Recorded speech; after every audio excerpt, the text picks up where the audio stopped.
In case you don't know, before the president became president, all of a sudden turned into Stalin and Pol Pot put together, he was pretty popular. And by the way, it's not just Canada. You cannot find on CBS's site Colbert kissing his butt before he became president. Now he spends his whole monologue shredding the president before he enters with the guests. So it's not just Canada, it's others also.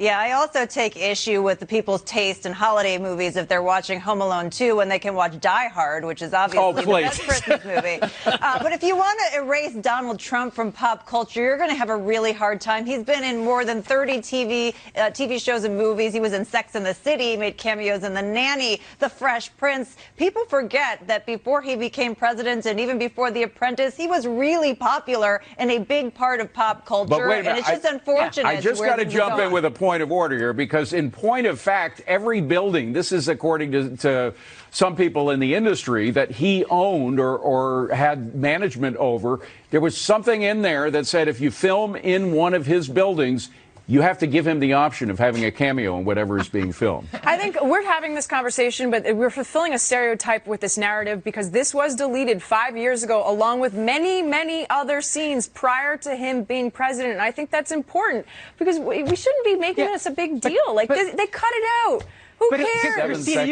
Christina, you got to admit, I mean, it would make sense in Canada. Look, a lot of Canadians have, as you know, a very unfavorable but they didn't back in 2014. Did they in 2014? They watched The Apprentice. I watched The Apprentice. Everybody knew The Apprentice. Yeah, but you just got to admit, look, during the holiday, people were watching a holiday movie. He wasn't in politics when the film was shot, but he's in politics now. Not in 2014. People want to think about the politics. Christina, if he was popular, wouldn't they be putting it back in? Come on, they cut things out back then. No, they needed the time.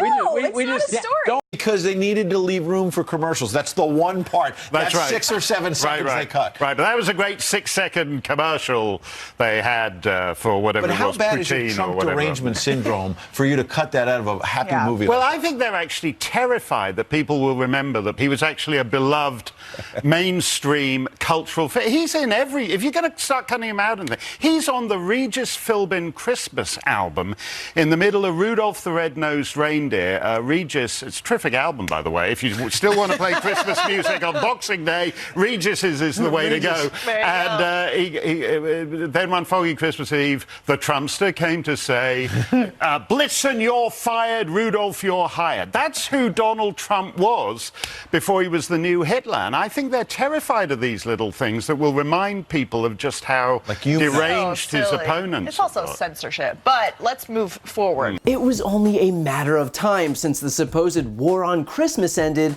that Republicans would need a new manufactured controversy to pretend to be outraged about. And so, with the timeliness of Santa Claus himself coming down the chimney, we have the entire Republican Party and eventually the President of the United States himself complaining that his 7-second scene was edited out of Canadian TV network CBC's airing of the 1992 film Home Alone 2 because his ego is as fragile as a 95-year-old's hips. Now, before we go any further, 2 points here. One, when movies air on TV, they're cut for time. That's the way it's always been. So when a scene isn't pivotal to the plot, like, oh, I don't know, Macaulay Culkin asking a real estate developer where the lobby is for all of 7 seconds, it shouldn't be much of a surprise that it won't make it to the TV edit. And two, the film in its current form with this particular edit has been airing since 2014. The CBC spokesman made a public statement because this is the hellscape we live in now, saying, as is often the case with feature films adapted for television, Home Alone 2 was edited for time. The scene with Donald Trump was one of several that were cut from the movie as none of them were integral to the plot.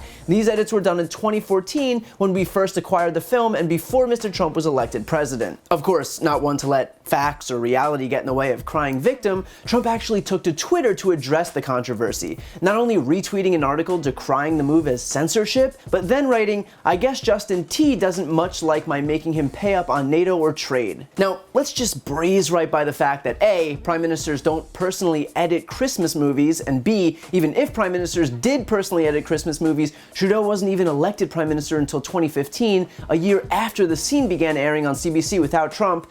What the President of the United States, the most powerful man in the world, is suggesting here is that back in 2014, Trudeau, as not the prime minister, selectively edited an American sequel from the early 90s, knowing he'd be able to use it as a cudgel 5 years later over NATO defense spending targets against the host of The Apprentice on NBC, who would clearly become President of the United States. Did I get that right? By the way, this coming from the guy who's trying to convince America that his campaign never tried to extort Ukraine, despite a summary of the call proving it, despite administration officials admitting to it under oath, and despite even Ukrainian officials confirming that they knew the announcement of a probe into Biden was a condition for official action by Trump. Those things are apparently all just a liberal witch hunt conspiracy theory, but Justin Trudeau going back in time to before he was prime minister to edit Trump out of Home Alone 2 to embarrass him when he'd eventually become president years later, that's totally real.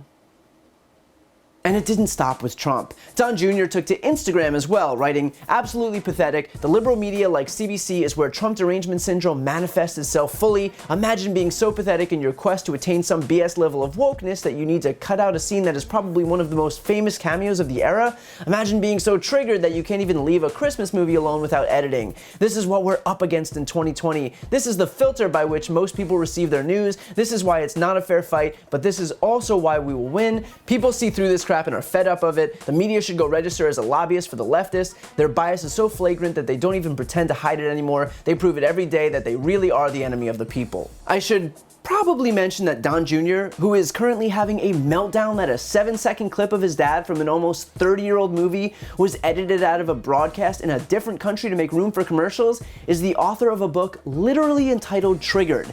I haven't read it, but I can only assume that it's a collection of desperate rants against the horrific practice of editing Christmas movies for Time. And look, the right's faux outrage is nothing new. From the Starbucks cups to the war on Christmas to the avalanche of anger over constitutional scholar Pamela Karlan simply invoking the name of Baron Trump in a play on words during a congressional testimony, the right relies on pretending they're outraged because it feeds into their victimhood complex, which is necessary because they govern not from a place of hope, but from fear. Fear of immigrants, of dying, of the media being taken over by liberal socialists, of rich people finally having to pay taxes and moving out of the country and taking all the jobs with them, you name it. The GOP needs to keep you scared because that is the only way they win.